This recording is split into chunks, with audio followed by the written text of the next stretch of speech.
Pues buenas tardes y comenzamos la conferencia de esta tarde.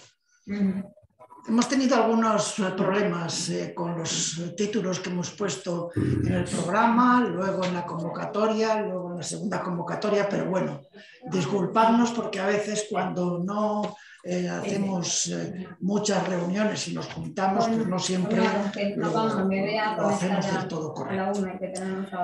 Hoy tenemos una conferencia un conferenciante al que conocemos ya en dos ocasiones, una vez porque nos ha dado el piano y otra vez porque otro par de ellas porque nos ha dado un concierto con Miren, que hemos disfrutado un montón, que es Pablo López de la Osa, que es madrileño, que comenzó sus estudios de piano con el maestro Arpad Bodó, con quien también finaliza sus estudios superiores. Ha recibido clases de muchos profesores, entre ellos Laura Díaz, o Tatiana Moneta, Andrei Jasinski, Antoni Spiri, etc. Ha completado sus estudios musicales con la carrera de Geografía e Historia en la especialidad de Arte y está diplomado en estudios avanzados de doctorado en Historia y Ciencias de la Música por la Universidad Autónoma de Madrid. Ha publicado artículos en distintas revistas, entre ellas la revista Concerto y otras. En 1994 funda la joven orquesta Juan Crisóstomo Arriaga. Él nos explicará luego por qué la aparición de tantos Arriagas y Crisóstomos en su trayectoria. Ha actuado en diversas ciudades como ciudades de Italia, también en Sevilla, en Mérida, Burgos, Valladolid, en el Auditorio de Música Alfredo Kraus de Majadahonda, en el Círculo de Bellas Artes, en el Teatro Lope de Vega de Valladolid. Sus actuaciones han sido tanto en calidad de solista como clavecinista en repertorio barroco. También con la joven orquesta Juan Crisóstomo Arriaga ha ofrecido conciertos en ciudades de Francia, de España, de Italia. En el 97 forma un dúo con el guitarra Pedro López de la Osa, que seguro que tiene algo que ver con él, y desde el 2012 trabaja de manera estable con el pianista Julio César Setién, música para dos pianos y cuatro manos. En el 2015 hace una gira de conciertos en el Ateneo de Madrid, en el Auditorio Joaquín Rodrigo de las Rozas, Conservatorio Amaniel, etc. Ha participado como jurado en distintos concursos, es profesor de la Escuela Municipal de Música Enrique Granados de Madrid y luego lo hemos visto también con Miren en un dúo que nos ha satisfecho en muchas ocasiones. No leo todos sus méritos y sus características porque ya le conocemos un poco y además lo que más nos interesa y nos gustará es escucharle a él y a su música. Muchísimas gracias, Pablo. Tanto es el despiste que cuando he entrado y estaba con la mascarilla preguntaba dónde estaba Pablo, porque creí que era Jorge, que es la otra persona de aquí que nos atiende a la hora de poner los cables y los micrófonos. Discúlpame, Pablo, estamos encantados de estar contigo aquí y esperamos disfrutar mucho de tu ciencia y de tu música. Gracias.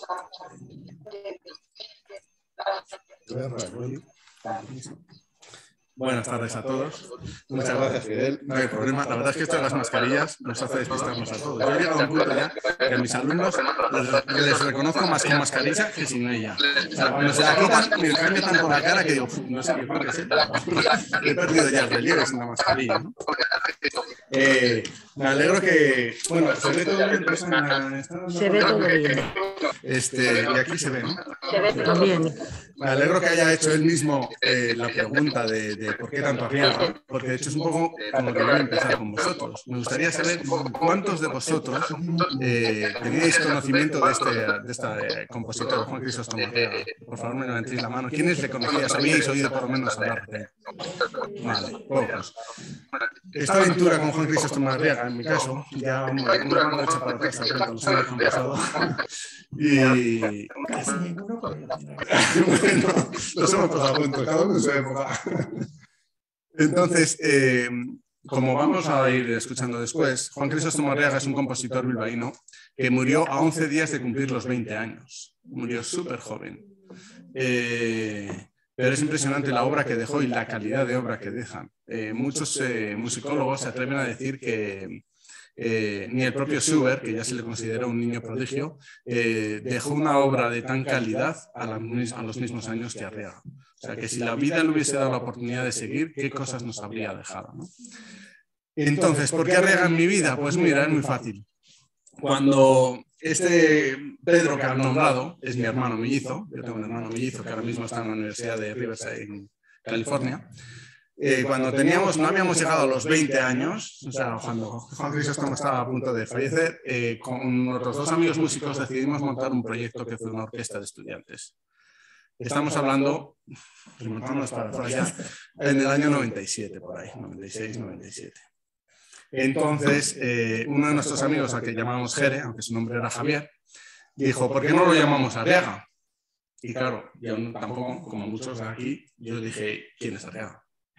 Y entonces él nos instruyó un poco y dijo, pues era un compositor bilbaíno que murió muy joven, y como el proyecto que vamos a hacer es dedicado a los jóvenes, ¿por qué no lo llamamos Arriaga? Y la verdad es que fue suficiente para decir, pues venga, pues adelante. Bueno, pues sin saberlo, empezó una relación muy importante con Arriaga, tanto para mi hermano y todos nosotros, que acabamos al final estudiando toda su vida, grabando discos sobre su obra, corrigiendo errores que había en su vida. Y luego, sin saberlo, resulta que en Madrid vivía un descendiente de Arriaga y un día se presentó a uno de nuestros conciertos. Y al final del concierto dijo, ¿no sabéis quién soy? Pues no, la verdad es que te acabo de ver por primera vez. Soy Joaquín Pérez de Arriaga, soy descendiente de Juan Crisóstomo Arriaga.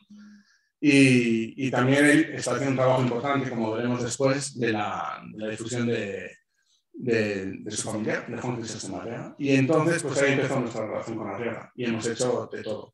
O sea, revisar obras, partituras, irnos a ayudar a la biblioteca, sacar información, una revisión que se hizo con el Bicentenario.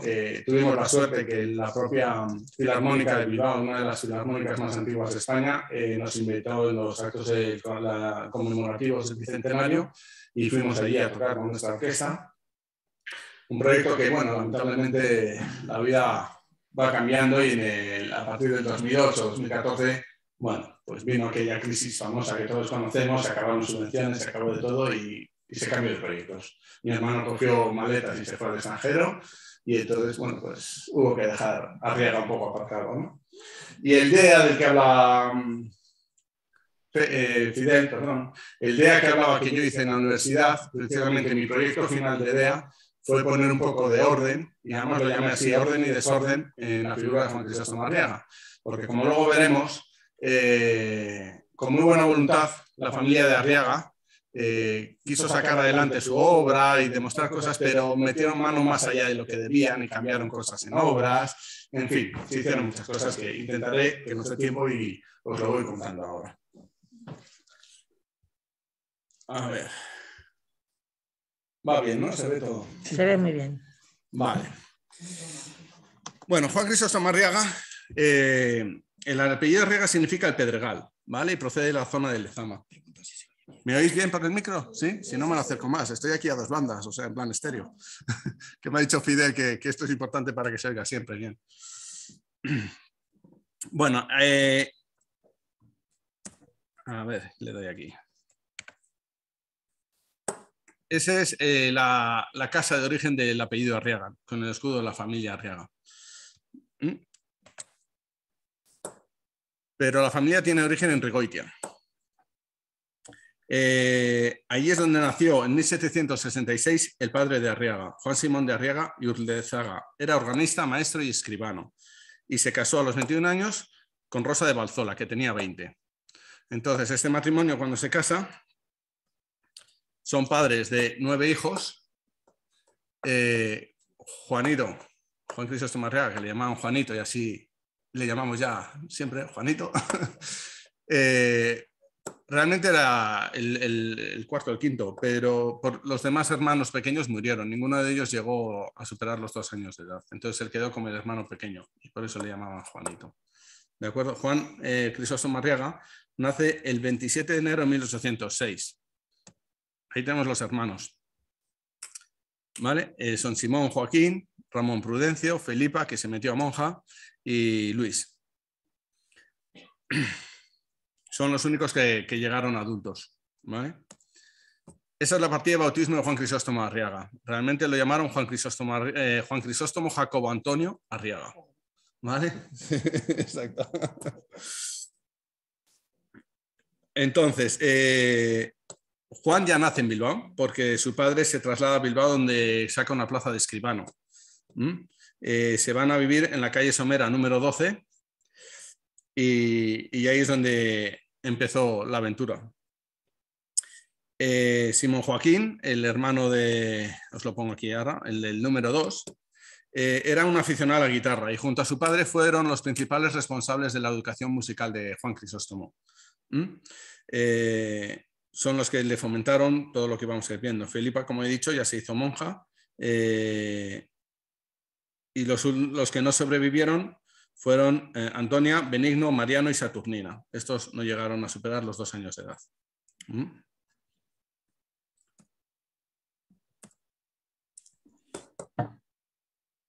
Esta es la casa donde vivió Juan Crisóstomo Arriaga en Bilbao hasta que se marcha a París.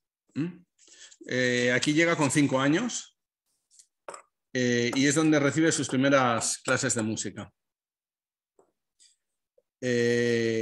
Carambolas de la vida, hay muchas, porque ahora os cuento otra anécdota de Joaquín Pérez de Arriaga, el descendiente. Resulta que en esta misma casa, en este mismo edificio, nació Miguel de Unamuno. En la misma casa en la que vivió Juan Crisóstomo Arriaga, nació muchos años después. De hecho, el propio Miguel de Unamuno hablaba de esta casa diciendo: aquella casa amasada en humedad y sombras, donde la luz no entra sino derritiéndose, decía Unamuno de la casa donde vivió, que era la misma que Juan Crisóstomo Arriaga. Y vueltas de la vida, Joaquín Pérez de Arriaga, el descendiente de Arriaga, que vivió en su juventud, ahora vive aquí en Madrid, en su juventud vivió también en Tierras Vascas, era vecino del gran pianista Joaquín Achúcarro. Así que todos tienen una vinculación. Los Arriaga debe ser que atraen conocidos por su sangre. Entonces, se sabe muy poco de los primeros años de Juan Crisóstomo Arriaga. Aparte, por una cosa que voy a contar después, de sus enseres personales y todo, que se abandonaron un poco. Lo primero que tenemos de él, tener en cuenta, todo lo que vamos a ver, me gustaría que tuvieseis en cuenta que en el fondo es todo lo que ha hecho un adolescente, porque o sea, no llegó a cumplir los 20 años, quedó 11 días. Entonces eso llama mucho la atención. Ahora os voy a enseñar un dibujo que él hizo a plumilla cuando tan solo tenía 11 años de edad. Este dibujo fue hecho por Juan Crisóstomo Arriaga cuando tenía 11 años de edad. En él representa un concierto en la sociedad bilbaína de la época. Veis que hay 2 números ahí puestos. El número 1 corresponde a la que se sospecha que era su primer amor platónico, admirada, que era una pianista, que se llamaba Luisa de Torres. Y luego, en el número 2, ahí hay un músico de espaldas. Ese es el mismísimo Arriaga. Se dibujó a sí mismo de espaldas. Tiene un instrumento en la mano, ahí a la distancia a lo mejor no lo veis. Podría ser un violín, porque él es violinista principalmente. Y de hecho su obra lo demuestra. Compuso unas pequeñas piezas para piano, luego hablaremos, pero donde se demuestra su factura y su trabajo es en el violín. Y él está ahí representado. También le pone nombre a las 2 personas que hay a su izquierda y su derecha. No se ha podido saber quiénes son. Son músicos de la época, quizás amigos suyos, compañeros, pero también les pone nombre. Ahí debajo de la ilustración está escrito los nombres, ¿no? Esta plumilla la hace Juan Crisóstomo Arriaga el 20 de noviembre de 1817.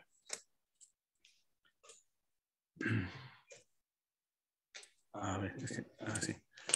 Nada y mucho, esta fue su primera obra. Quizás la llamó así, esto ya son suposiciones, no está demostrado, o lo que más se espera no es que él no la llamó Nada y mucho, sino que los descendientes suyos que quisieron sacar a luz su trabajo decidieron ponerle este nombre un poco como diciendo, bueno, no es nada, pero a la vez es mucho para un niño de 11 años, ¿no? No se cree que sea un título original del propio Arriaga. Originalmente, como podemos ver ahí, Nada y mucho es un trío, ¿vale? Nosotros con la orquesta hicimos toda la revisión de este material porque en esa intención que tuvo la familia de sacar la figura de Juan Crisóstomo Arriaga adelante a principios y mediados del siglo XX, manipularon obras. Y esta obra la guardaron y lo que hizo Emiliano de Arriaga, ya lo veremos quién era, fue un arreglo diciendo que era de Juan Cristóbal Arriaga, pero no, era original. Una vez que uno que sabe música y se pone a ver las partituras, no era. Hizo un arreglo para 8 instrumentos, incluía un órgano y todo, y en el fondo lo que estaba haciendo era repetir las voces. Todos los instrumentos tocaban prácticamente a la vez, el órgano tocaba todo y todo. Y entonces luego se subió esta partitura y esta es la original del Nada y Mucho, no la que se ha grabado. De hecho, el mal que llegaron a hacer la familia intentando ayudar, hicieron un pequeño mal que durante muchos años se ha considerado que el octeto ese era el original y que Arriaga había compuesto un octeto y así se lee en los libros. Y el propio López Cobos, el gran director de orquesta, grabó un disco dedicado a Arriaga, grabó Os Salutaris, la niña, el Nada y Mucho, y lo grabó en formato de octeto, dando por hecho que ese era el original y no era el original de Arriaga, era un trío. Entonces, esta obra la compone en 1817. Es de la misma época, con 11 años hace esto. O sea, yo tengo 3 peques que tocan música, lo hacen muy bien, pero os garantizo que con 11 años no han compuesto ninguna pieza de estas. Y les admiro muchísimo. O sea que es bastante admirable que un crío de 11 años hubiese ya empezado a hacer obras de este tipo y las pudiésemos escuchar. La siguiente obra que vemos es esta, Obertura Opus 1. Esta sí que el propio Arriaga ya la llama así, Obertura Opus 1. Quizás él ya la considera una obra lo suficientemente importante como para ponerle ese Opus 1. No sé si todo el mundo tiene claro qué significa lo de Opus. Opus es obra y es la catalogación que van haciendo los compositores de sus propias obras. Cuanto más tardío es el Opus, es más mayor es el autor. Entonces, Opus 1 se supone que es la primera obra de importancia que un compositor tiene en su catálogo. Bueno, pues esta es la primera obra que hace Arriaga y que la denomina la obertura Opus 1, que creo que la tengo por aquí.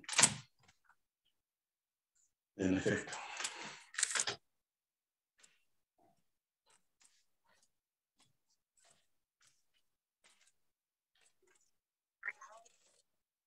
Esta edición que veis aquí es una edición que hicimos nosotros desde la asociación cuando preparamos todo el material para la edición del disco y del concierto en la Filarmónica de Bilbao, en la sede de la Filarmónica de Bilbao. Bueno, espero que los que están online puedan escuchar algo. Esta es la primera obra de Arriaga.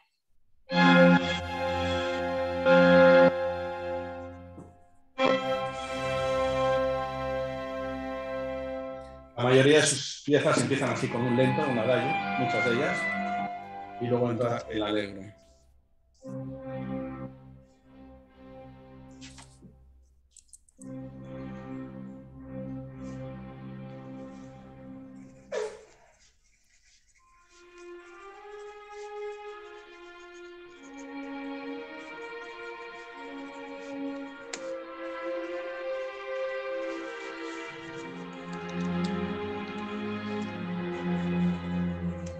Está hecha para pequeña orquesta, con flauta, 2 clarinetes y trompas.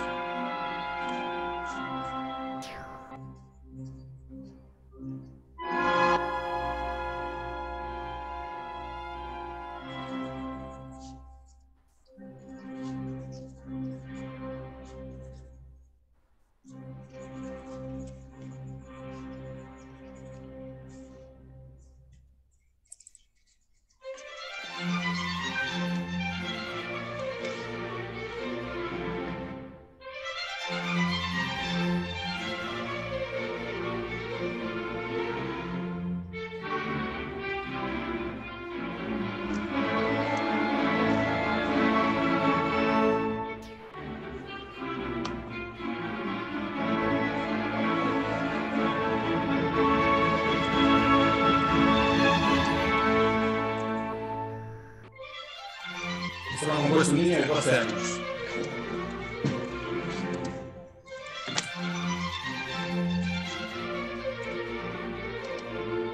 Como anécdota, contaros que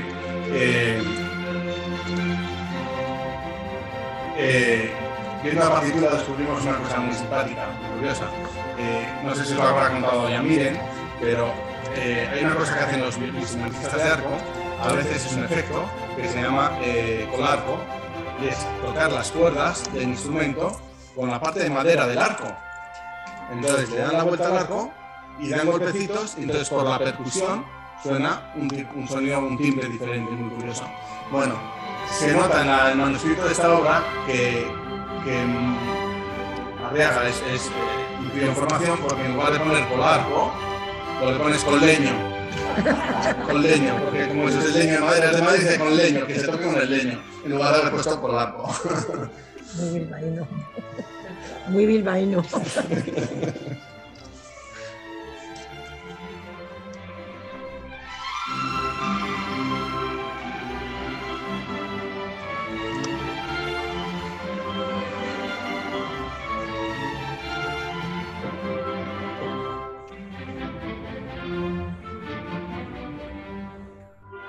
Bueno, vamos a hacer un poquito, porque ojalá pudiésemos escuchar toda la música que hay, pero se nos va mucho el tiempo. Entonces, voy aquí a la presentación. También compuso unas marchas militares en esa época. Bueno, no, esas no tengo aquí grabación ni nada, son 1819. Es esa que tenéis ahí, y esa otra, un himno en 1819. Él marcha a París en 1821, ¿vale? O sea que en esta etapa estamos todavía en Bilbao. Y aquí encontramos una cosa muy curiosa. Esta obra se conserva gracias a que se publicó en el método del piano de Sobejano, ¿vale? En el siglo XIX, esto lo podemos usar para la conferencia porque es parte de mi tesis también, todos los métodos pianísticos del XIX hasta la mitad del XIX. Se publicaron en España varios métodos del piano, y uno de ellos fue el de Sobejano, y resulta que en ese método encontramos que la lección 38 es una romanza de Arriaga, una pequeña pieza de Arriaga. Os lo voy a ir contando ya un poquito rápido. La vida, aparte de llevarse a Arriaga, se siguió portando un poquito mal con él, porque él fallece de tuberculosis en París. Entonces, claro, en una época en la que se tiene mucho miedo a la tuberculosis. Entonces, cuando envían a Bilbao, a su casa, el baúl con todos sus enseres, todas sus partituras, por el miedo a la tuberculosis, lo mandan a la guardilla de la casa y lo dejan en la guardilla abandonado. Entonces, ese baúl no se abre bastantes años después, cuando este Emiliano de Arriaga, que vamos a ver al final, descubre que en la bibliografía, en el libro de músicos que escribe Fetis, uno de los profesores de París, nombran a Juanito, Juan Crisóstomo Arriaga. Entonces él consulta eso y de repente descubre que el tío Juanito sale en ese libro. Entonces dice, joder, el tío Juanito tiene que ser alguien importante. O sea, vamos a descubrir qué hizo el tío Juanito si este señor tan famoso en Francia resulta que habla de él en el libro. Entonces van al baúl, abren el baúl, y la mala suerte ha hecho que las ratas se comiesen gran parte de todo el legado. Entonces, mucho material se lo llevaron las ratas consigo. Otros, la familia lo fue vendiendo, muchas partituras, el papel se vendía para envolver pasteles, para lo que sea, y sacaron dinero y se vendieron muchas partituras. Y, por ejemplo, la Obertura Opus 20 se salvó porque el hijo de unos pasteleros estudiaba música y vio las partituras y dijo, ostras, esto es música. ¿Y esto de quién es? Y entonces le quitó a sus padres eso de las pastelerías y se salvó gracias a eso. Si no, ahí habría acabado envolviendo unos pasteles o lo que sea. Entonces, para piano, que se sepa, bueno, quería deciros también que muchas de sus obras se han encontrado en conventos o cosas así porque se han perdido. Incluso los familiares regalaban trozos de partitura y cosas para fomentar la figura y en el fondo se estaban cargando el legado. Entonces, bueno, así un poco galimatías. Para piano, que se sepa, solo hay esta romanza y 3 caprichos, ¿vale?, que los compone en París. Es muy importante aquí, que hablaré luego de ello, y está dentro del trabajo que he hecho para la tesis doctoral, que él en París estudia junto a Pedro Albéniz. Pedro Albéniz no tiene nada que ver con Isaac Albéniz, pero Pedro Albéniz fue un pianista y fue el fundador, el creador de la cátedra de piano del Conservatorio Superior de Madrid. Cuando la reina crea el Conservatorio de Madrid, el que se encarga de sacar adelante todo el departamento de piano es Pedro Albéniz, que estudió con Arriaga en París.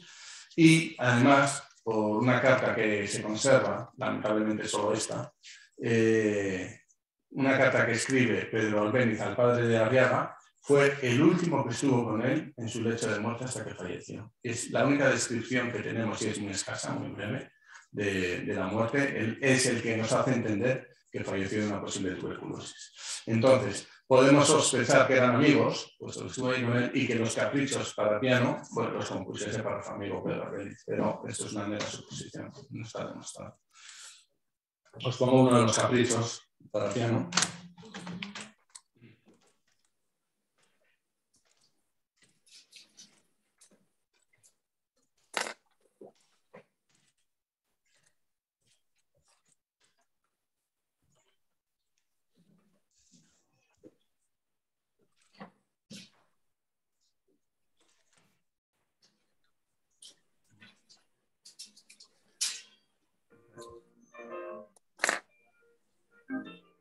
Esto es Ateno.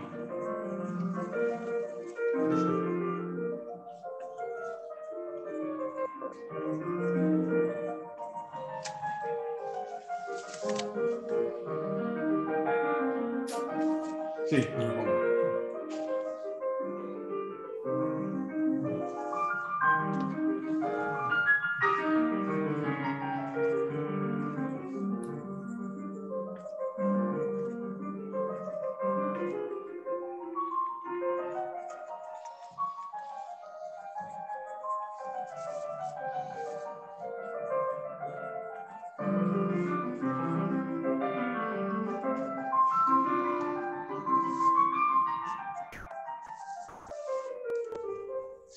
Ya se ven.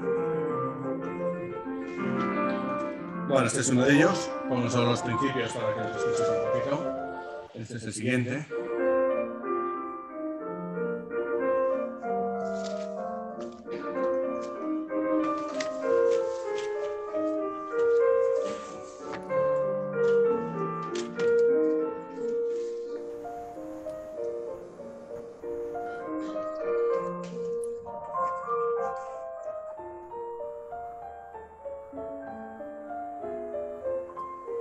Y este es el tercero.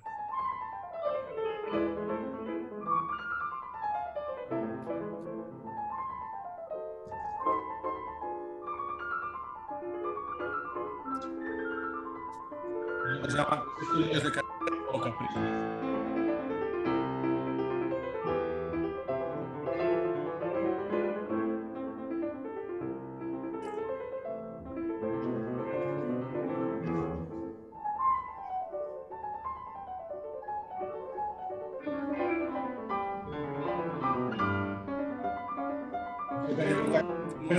El piano se está viendo el camino como nuevo instrumento. Nosotros estamos escuchando el piano moderno, pero es una época en la que el piano se está abriendo camino como nuevo instrumento. Y de hecho, Pedro Albéniz, el pianista del Belgrado, él realmente consideró al principio organista, porque es una época en la que España, aunque empiezan los primeros profesores de piano, tiene más prestigio ser organista que pianista. Entonces él era hijo de organista y él era organista, daba clases de piano, como diciendo, bueno, de lado doy clases de piano, pero yo soy organista. Y en ese sentido, el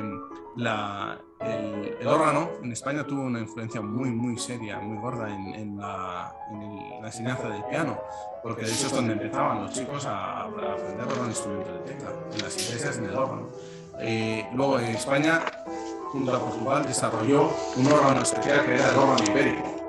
Entonces fue una zona muy importante en cuanto a temas de estudio del órgano y todo, y eso marcó mucho el camino que debía llevar el piano.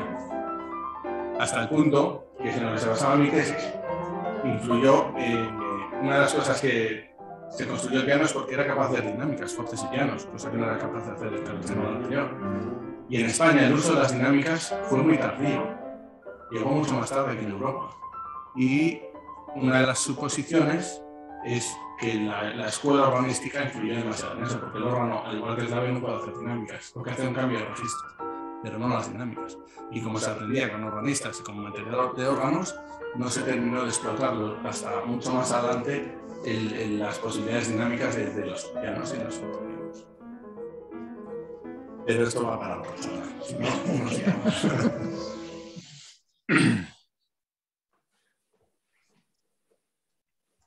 Bueno, aquí llegamos a una de las obras más conocidas de Arriaga. No sé si alguno de vosotros la conoceréis. Es la Obertura de los esclavos felices.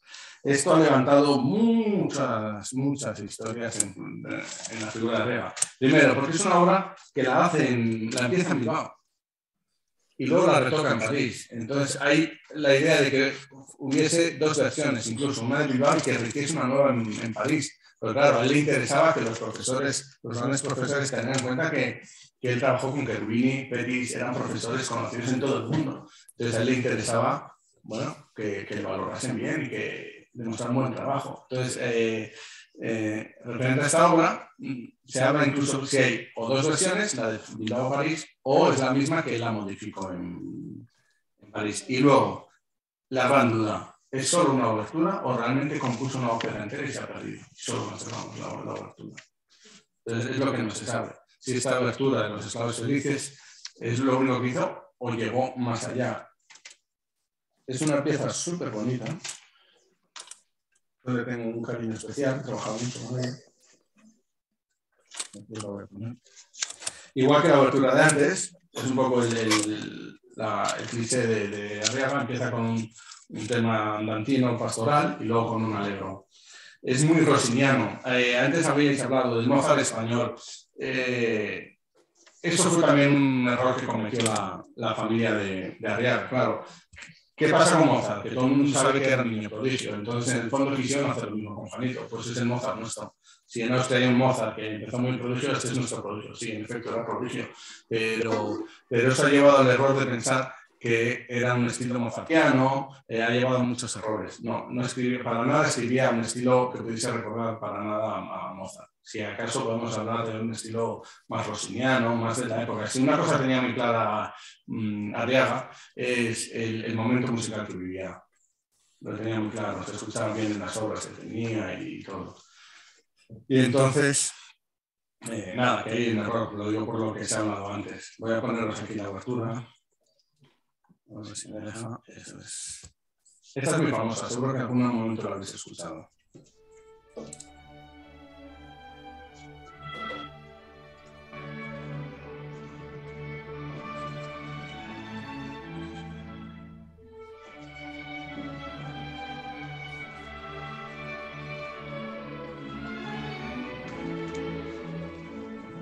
Si eso no la de Bilbao, esto es una cosa que él hace con 14 años, 14, 15 años.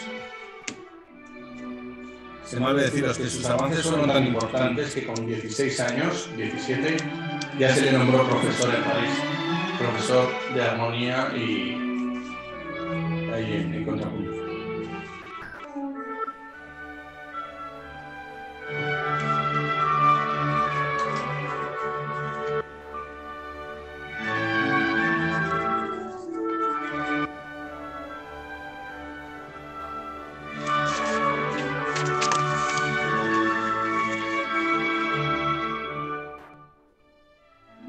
El libreto era de Luciano Francisco Comella, el libreto de la ópera. O sea, eso sí que se sabe, existe el libreto y todo. Por eso la sospecha de que llegase a hacer una ópera completa. Que se estrenase en Bilbao o no, todo eso no hay nada. Ni documentos, ni cartas, ni todo. Nada de todo eso.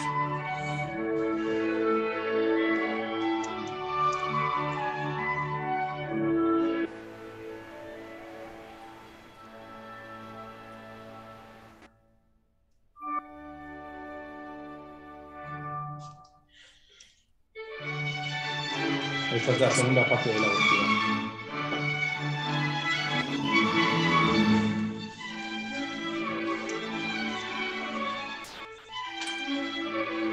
Como veréis, se parece más a un Rossini, por eso decía de rossiniano, que un Mozart o así.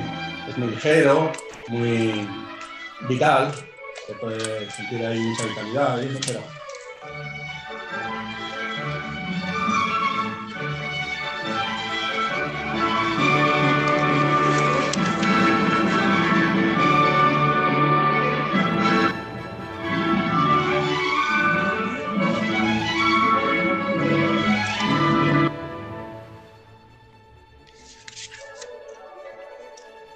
Bueno, yo os invito a que lo escuchéis todo. Si queréis os hago llegar a través de Fidel una lista de obras de él que podéis buscar, porque ahora no podemos buscar todo, pero os animaría, están en internet ahora mismo, se pueden encontrar todas, o sea, que no había falta ni comprarlas, nada, pero las podéis escuchar. Bueno, en esta época ya está trabajando también la música de cámara. Bueno, eso que veis ahí es la portada de la edición de 1934, la primera, que es la versión, y luego una portada que se hizo en 1950 con una conmemorativa, que es la que hasta hace muy poco han usado todas las orquestas del mundo, la segunda edición. A día de hoy hay muchos trabajos musicológicos que detectan que aquí hay errores y se han editado partituras nuevas y todo, ¿no? Este es un tema con variaciones que compone Arriaga. Él, principalmente, como hemos dicho, era violinista, un gran violinista, y aquí en estas obras se empieza a ver, ¿no?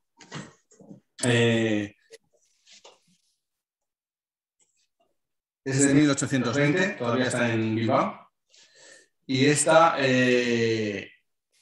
partitura apareció por casualidad justo cuando mi hermano y yo estábamos elaborando y trabajando todos los materiales de Arriaga para sacar adelante el disco, las ediciones. Entonces nos llamó Joaquín Pérez de Arriaga, que acababa de ser encontrada en una biblioteca de Bilbao este manuscrito.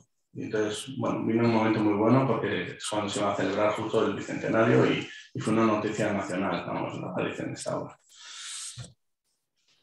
Que se conserven para voz, existen unos salutaris, un Stabat Mater y unas pequeñas cantatas que sugieren que eran proyectos de otra ópera o un proyecto suyo del conservatorio. Y estas son las que más han tocado. Esta es una bellísima pieza de los salutaris. La versión que os voy a poner es una versión con órgano, no es la original con cuerdas, pero es una pieza súper bonita. Esto lo grabó el coro Cervantes en Londres. Pero es una pieza bellísima para 3 voces masculinas y pequeña orquesta. Mira, voy a poner la original, que la tengo también aquí. Luego, en las recomendaciones que os hago a través de Fidel, os pongo la de órgano, pero así es que veis la original, no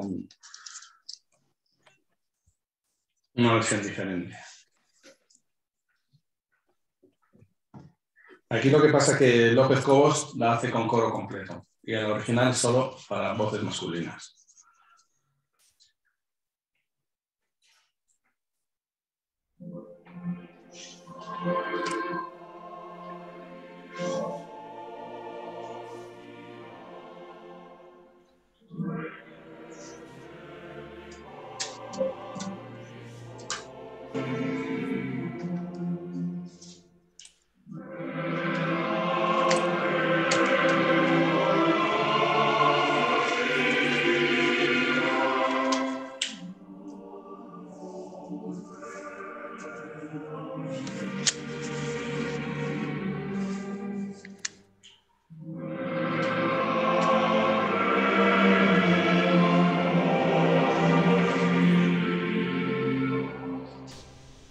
Son 2 motetes, este es solo para cuerda, mucho más recogido, y el Stabat Mater es con viento incluido, es mucho más abierto, no tan religioso.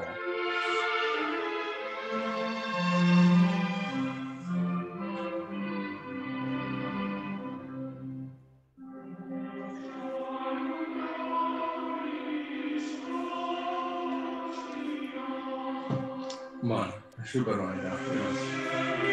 Os la pasaré, vamos a ver si os haré llegar para que escuchéis. Este es el Stabat Mater, ¿vale? Todas estas portadas que estáis viendo son ediciones que se hicieron ya mucho más tarde, cuando la familia empieza a recuperar las obras. Arriaga en vida nunca publicó ninguna obra, a pesar de que sus cuartetos de cuerdas se consideran de los mejores del mundo en cuanto a confección y por la época y la edad que lo hizo, ¿no? Aquí tenemos la obertura Opus 20, es justo del año en el que él ya se va a París. Ya la cataloga él como Opus 20, se supone que ya ha hecho 20 obras de cierta consideración. Aquí tenemos la edición que nosotros preparamos para la grabación del disco. Y nada, tuvimos la suerte de grabarla, pero voy a poner un poquito, pero no me puedo entretener mucho porque si no, no vamos a llegar a fin.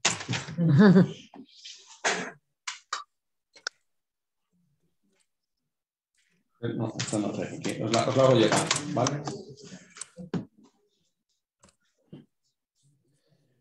Esto es una obra que hizo por encargo, se llama Variaciones para violín sobre el tema de la húngara, un tema muy famoso en la época, y él hizo una versión en 1821 y es con la que se presenta en París a Cherubini y a los músicos de París.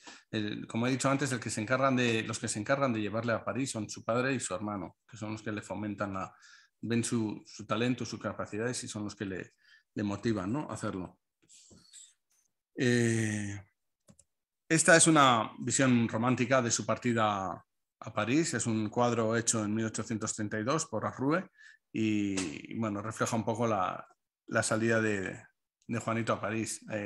Hacía 6 años que había fallecido él, entonces, pero se hizo este cuadro donde se representaba su salida de Bilbao.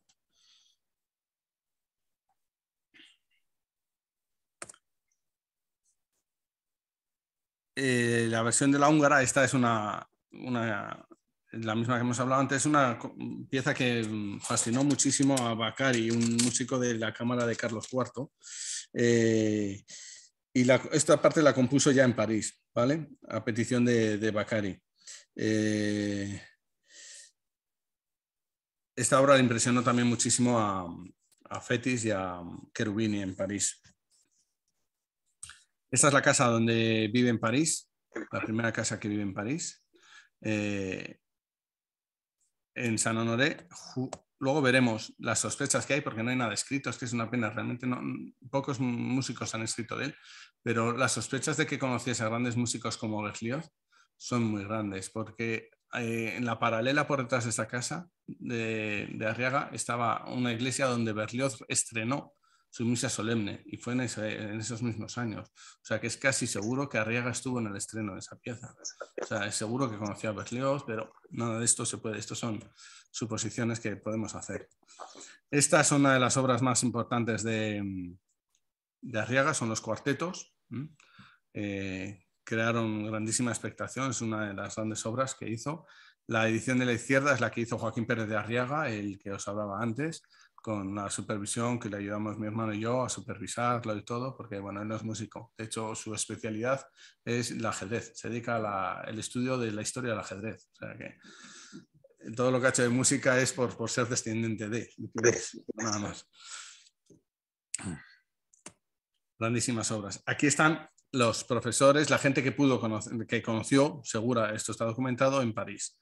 El primero es Fétis, François Fétis, que es el que hace la enciclopedia de músicos y en la que incluye a Arriaga. El segundo es Luigi Cherubini, grandísimo compositor, que le admiraba notablemente. De hecho, de una de las obras que hizo, dijo, esto es una obra maestra, una obra que hizo para un examen en un concurso de París. Dijo, esto es una verdadera obra maestra, eso está documentado, pero la obra se ha perdido. Es una pena porque está perdida. El número 3 es Pedro Albéniz, el que os hablaba, el pianista, y el que le ve fallecer. Y luego es Baillot, que es un profesor de violín de la época, fue su profesor de violín. Dentro de todas sus obras también tiene una sinfonía a gran orquesta, la famosa sinfonía en re. Esta sinfonía se salvó gracias a las partichelas. Las partichelas es lo que llamamos los músicos, las partes que tienen los músicos de la orquesta, no es la general. O sea, el director tiene una partitura con todos los instrumentos y luego cada instrumentista tiene la suya. Bueno, pues eso se llama partichela en el gremio, en el argot musical. Bueno, pues esta obra se salvó gracias a las partichelas. La general nunca se encontró y a raíz de las partichelas se volvió a hacer la general, ¿no? Y bueno, es una obra muy interesante para que la escuchéis. Es muy larga, tampoco me puedo meter ahora a que la veamos porque se nos va el tiempo. deciros nada, que lo tengo aquí anotado. Encontramos notas de Cherubini, por ejemplo, de los exámenes de Arriaga diciendo, va bien, creí que lo haría mejor, excelente, conservar. Hay algunos que ponen conservar. Estos manuscritos los he visto yo y es fascinante. Y luego quería contaros lo de la obra que dijo que era... 2 veces ganó el concurso de composición de París, de contrapunto y análisis. Y por aquí tengo el apunte de la obra, aquí está. Aquí dice... Estos son cosas que dijeron de él los profesores, Fetis y Cherubini. Dice, músicos como los que vimos dijeron de él, menos de 3 meses le bastaron para adquirir un conocimiento perfecto de la armonía y al cabo de 2 años no existía para él el secreto en el contrapunto y la fuga. Esto lo decía Fetis. Y Cherubini decía, el credo et vitam venturi es de tal perfección que es una obra maestra. Esto es lo que dijo Cherubini de esa obra que os hablaba hace un ratillo, ¿no? Que una obra fantástica. Pues ese credo et vitam venturi está perdido, no se sabe dónde está. Estamos todos deseando encontrarlo para saber qué era esa obra maestra, ¿no?, que hizo. Estas son las áreas que os decía antes para voz que había hecho, que no se supone que podía haber hecho a lo mejor otro proyecto de ópera o eran trabajos de conservatorio. Está este área de Medea, luego está uno de Aurora, Edipo, Herminia, son cantatas, y el de Agar, ¿vale? Y que se sepa que se han perdido y que están hechas. Por ejemplo, hay una misa a 4 voces que compuso, se ha perdido, una misa completa, una fuga a 8 voces sobre palabras del credo vitam venturi, que es la que nos hablaba Cherubini, un salve regine, y se sospecha que podía haber más, pero no lo sabemos. Parece ser que era un trabajador incansable y de hecho esto fue un poco lo que le mató. Él enfermo de tuberculosis, pero no descansaba. Solo quería escribir y componer y el no descansar fue lo que acabó con su vida, ¿no? Esto es lo que hablábamos antes, ¿no? Que se sospecha que de su trabajo en París, de su estancia en París, pudo conocer a cualquiera de estos 4 músicos, por ejemplo, Berlioz, Mendelssohn, Rossini o Fernando Sor. Lo tengo aquí, en el apunte, donde he cogido el disco. No, la misa de, os iba a hablar de la misa de, ¿cuándo estrenó la misa de Berlioz? La misa solemne que os decía, la estrenó en 1922, 23, o sea, Arriaga, perdón, ya estaba allí y es muy factible que se hubiesen conocido, ¿no?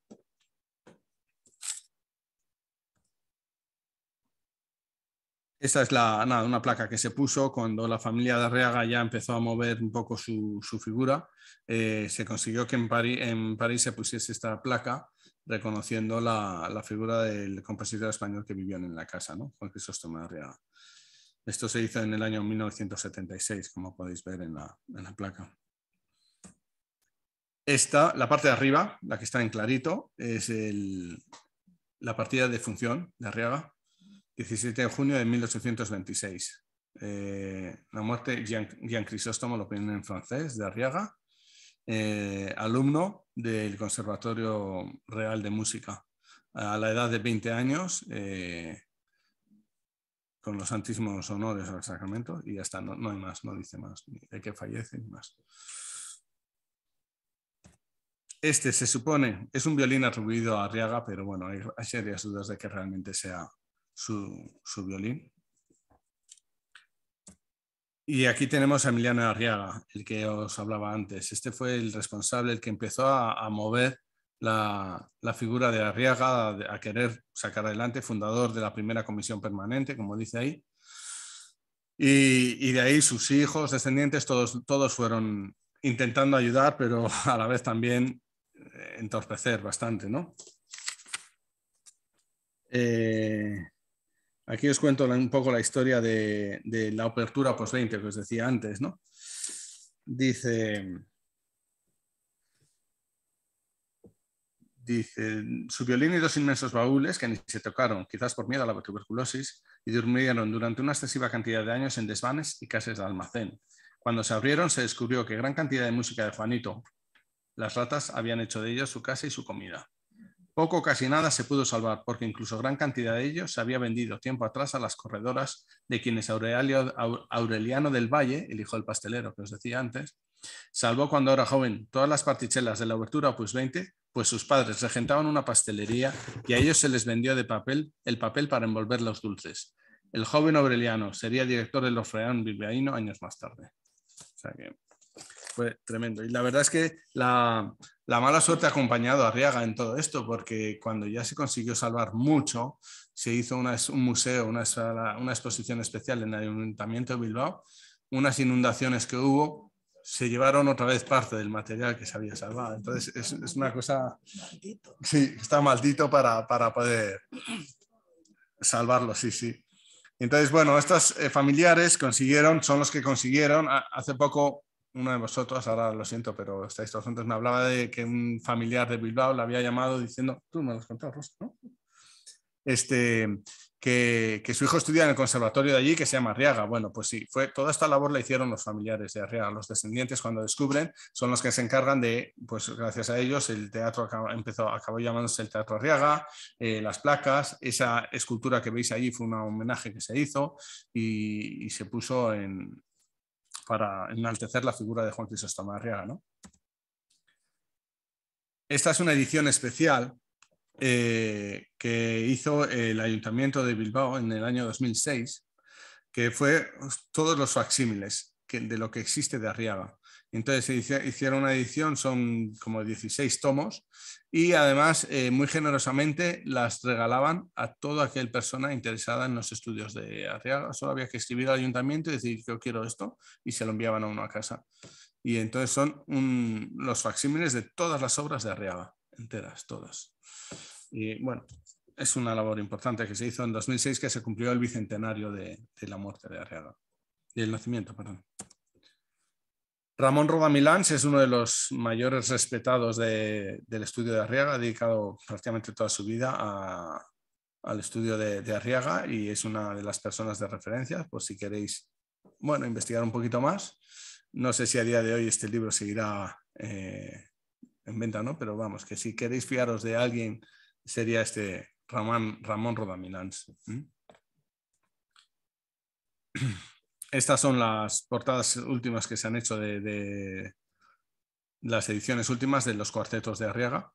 La edición de la izquierda es la que hizo Joaquín Pérez de Arriaga, hemos hablado de ella antes, y las partichelas de los músicos ahí a la derecha.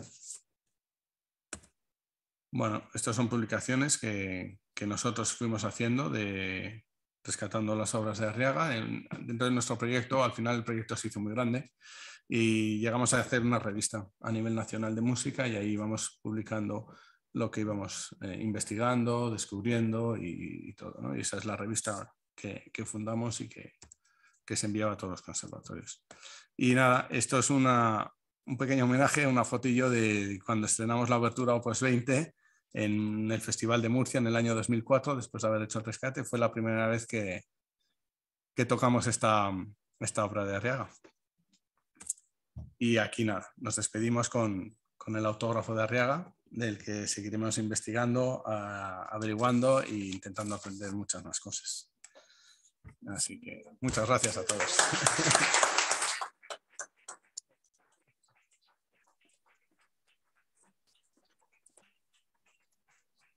Muchísimas gracias, Pablo. Es un placer. Yo creo que para el concierto de fin de curso este año ya sabemos alguna de las cosas que hay.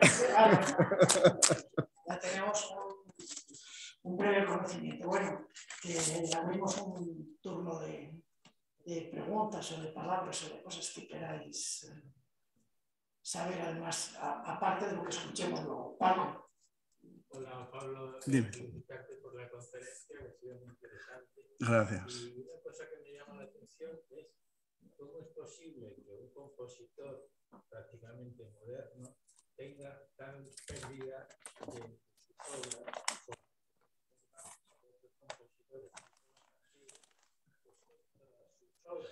Bueno, yo creo que ahí hay que...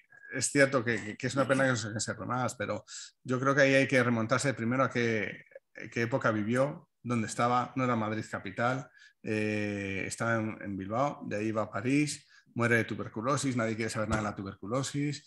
Y luego estamos en una España en la que la edición o el tema musical está muy dejado, muy abandonado. Entonces lo que él conserve y su legado conserve es lo único que queda. En ese sentido, la que ayudó muchísimo fue cuando se fundó el Conservatorio de Madrid.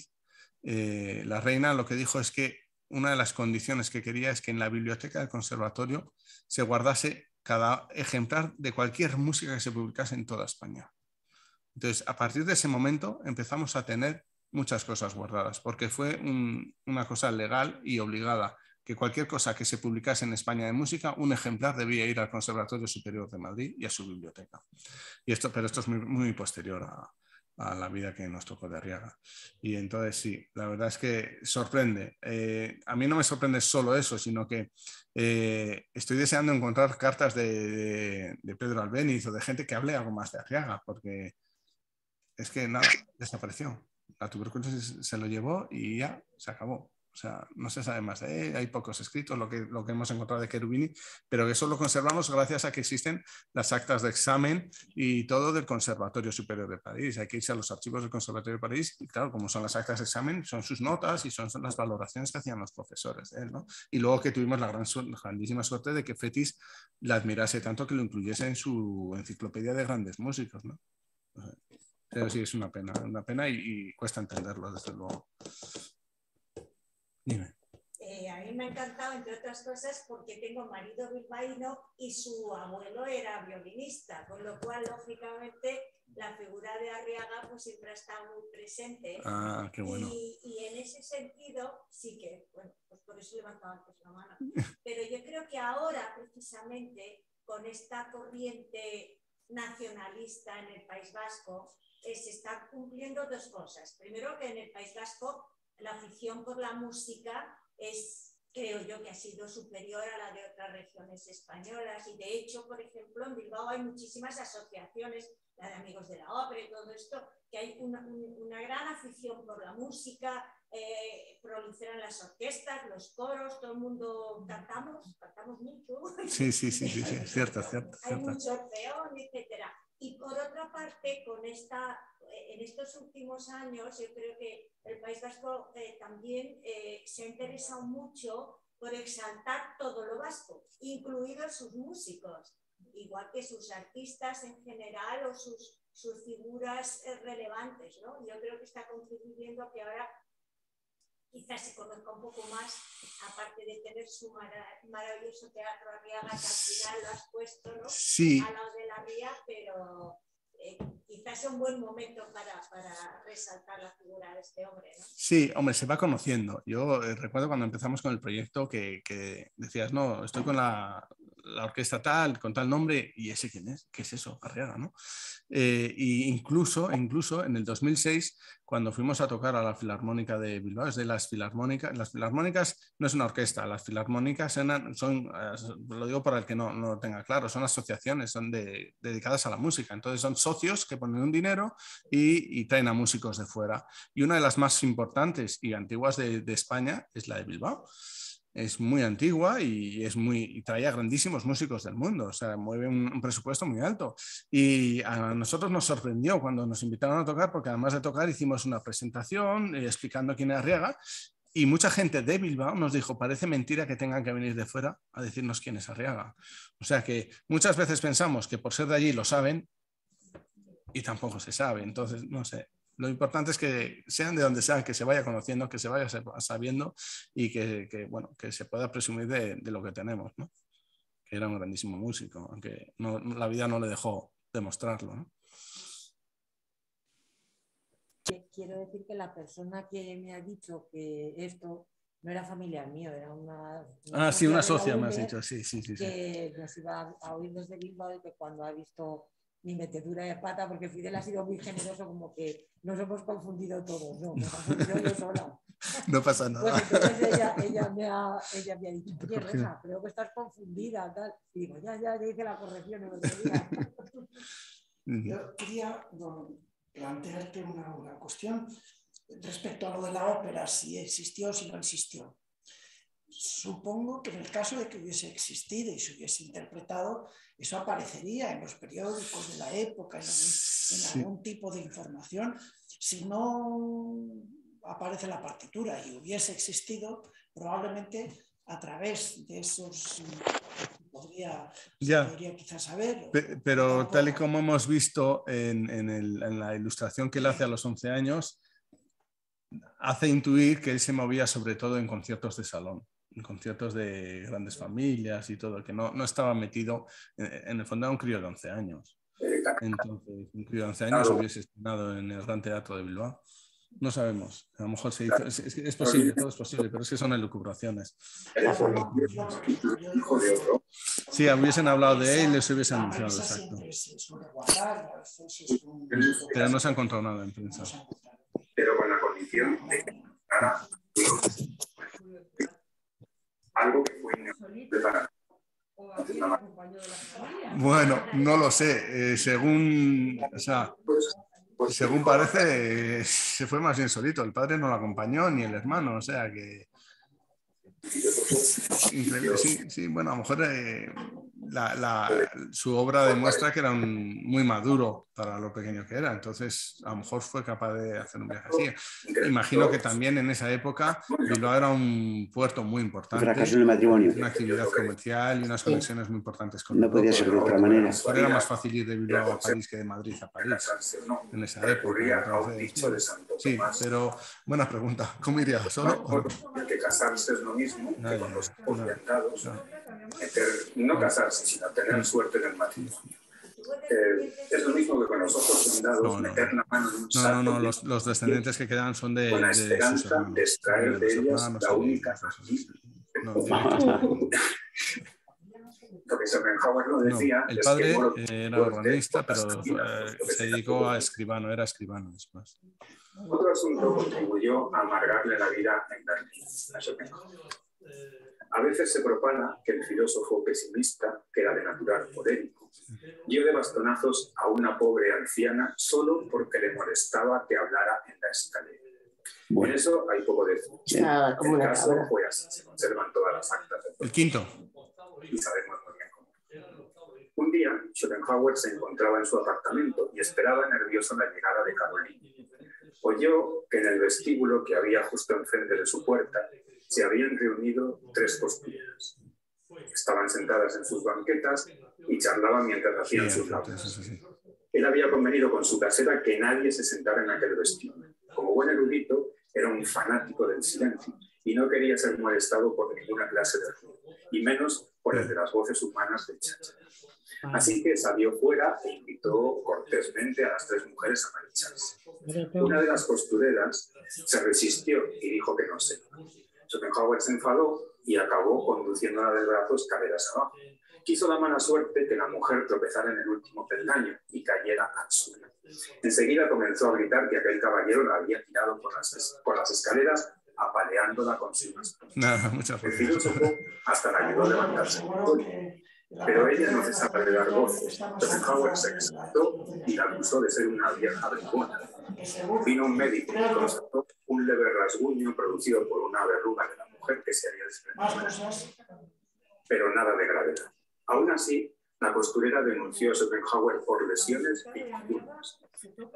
Bueno, ya he dicho que se conservan las actas del proceso. Sí, y según las lo que pasa es que sobre todo se recurre a la Sinfonía en Re, que os animo a escucharla, y a la Aventura de los Esclavos Felices, a Opus 1, la Opus 20, como son obras más de pues eso, un crío que se está formando, no se llevan tanto. Se han hecho en el periodo del Bicentenario, pues se programó mucho y han hecho muchos estudios. La SGAE sacó la Fundación Vizcaína también hizo una edición crítica súper buena de toda la obra de Arriaga en 3 tomos, pero a nivel de programación de orquestas, sobre todo se toca su Sinfonía en Re, que se van a escuchar, Los Salutaris, Estado en Mate y la Obertura de los Esclavos Felices, son las obras que más se tocan. Y luego los cuartetos de cuerdas sí se tocan mucho, son obras importantes.